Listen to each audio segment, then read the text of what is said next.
So the next thing we got to do is set up an environment map camera so we can get our reflections working.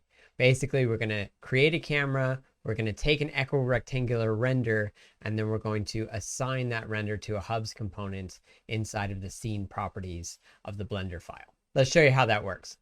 Also, this video and every other video in this series brought to you by utopiavr.com.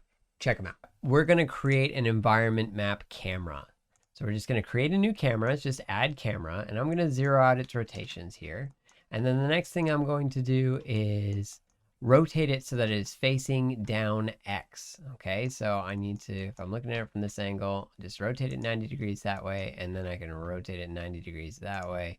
And now it's facing down X. Now the origin of where this camera is located is actually going to be the center of the environment map that you're going to render. So again, if I'm in the woods here, then wherever the center of the camera is where all of the objects are going to reflect as if they were in that center point, because this is going to be an image taken from that point, and it's going to be a equirectangular image that is basically applied to every reflection of to every object's reflection in the scene. So I'm just going to put this about here, so that way it's rendering, and I actually have to hide the lantern. I won't hide the floor, actually. I'll just hide, actually, get rid of these stupid things. I'll get rid of these. And I'm just going to hide the lantern, and I'm going to put this right where the lantern was. And if I pop over to the camera settings, I'm going to set the type here to panoramic, and I'm going to set the panorama type to equirectangular. Okay, so that's going to set up our environment map camera. The next thing I want to do is I'm going to set in the output properties, I'm going to make sure that the resolution here is 2:1, right? So it's twice as X as it is Y. And what's beautiful about these environment map renders is that they can be very, very small and still have tremendous amounts of details in the reflections. Because when you think about how much sky are you really going to be able to see in the reflection of a painted lantern, it's not much, right? And so you can have very, very small maps, and they add a lot to your baked metals. So let's say, just for fun, a 128 by 64. And that's a nice 2:1 rectangle. And then if I hit F12 here, should start rendering that rectangle. Ooh, look, it's so small. Oh, no, it's rendering a different render camera. I've got to set this camera to the render camera. How do I don't know how to do that, actually. Yeah, okay, I just deleted the other camera. I'm sure there's a way to do it. If you know the way to do it, hit me up in the comments below. I would appreciate it tremendously. But let me just re-render this. Hey, now we've got an equirectangular render of the environment that the lantern is sitting in. And I'm not sure why it's so bright at the top. Aha! We are still inside of the lantern. Okay, because just because I hit it doesn't mean that I hit it from the render view.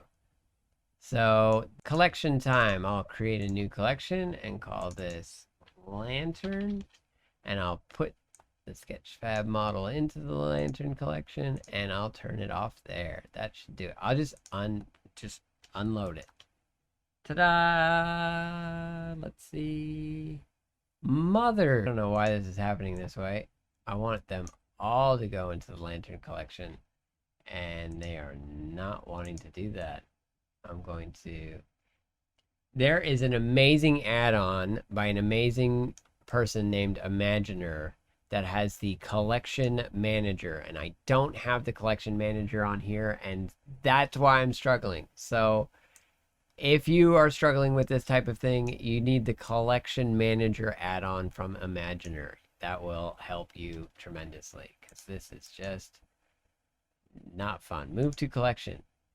No, object selected. Okay, I gotta select them all here. Little bit of debugging. Move to collection. To lantern. Why does it do this? Why does it do this? Okay, Alt-H. Here we go. Selecting all that stuff, except for the ground, except for the camera, and then moving it to the collection of lantern. And then turning off lantern. There we go. Now, if I hit F12, that's it. Now I can see the purple monkey Suzanne is stretched across the top. That's what I expect. And I can delete that test monkey now. Thank you, Suzanne.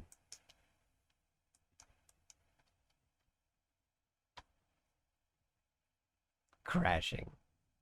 Luckily, one of Blender's most powerful features is the file recover autosave, and that will just take you to the folder with all the autosaves. And I don't believe that I've lost much of anything, so I need to remove that into a collection. So I've got all those things selected, and I will move them into a collection, and that's called the Lantern Collection.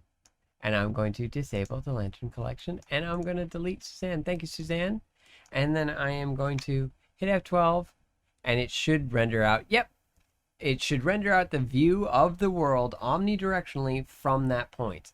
And then Mozilla Hubs uses that image and wraps it around every object, and depending on how rough it is how visible or not visible that reflection map is on the material. So this is working. I'm actually going to lower the size here just to show you how low you can go with this stuff. I mean, you can go really low. And if I just do a quick little render. Oh, I don't know if that's... I mean, you could probably pull it off, but I'm just going to go one step up. Yeah, and that should be plenty.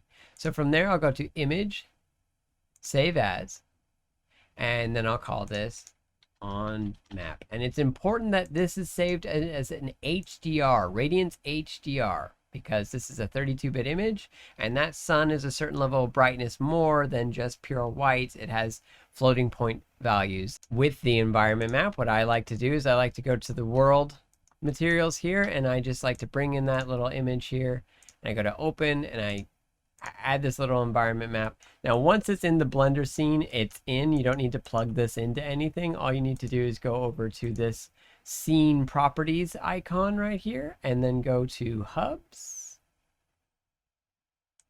Right here, go to Add Component, and click on the Environment Settings one. Now, from there, you can use this on map, and you can just add it straight in. Okay, and the background color, I'm going to put to 0. Now, there's a lot of different tone mappings here. If you want it to be as close to Blender as possible, you can use the Blender Filmic, because that's what Cycles is in by default. But that is a deeper conversation about the differences between those different tone mappings, and we don't need to go into it on this video. There'll be another video coming soon. If you want to hear about that kind of stuff, let me know in the comments. I would really appreciate it. Hey, I don't know if you can tell, but making these videos is actually quite a tremendous amount of editing effort. I am far superior at 3D art than I am video editing and YouTube channeling. So if you could please encourage me by giving this a thumbs up or subscribing to the channel, help me get better. I'm going to continue to do this. I'm going to continue to improve over time, but your support would mean a lot to me. Thanks so much.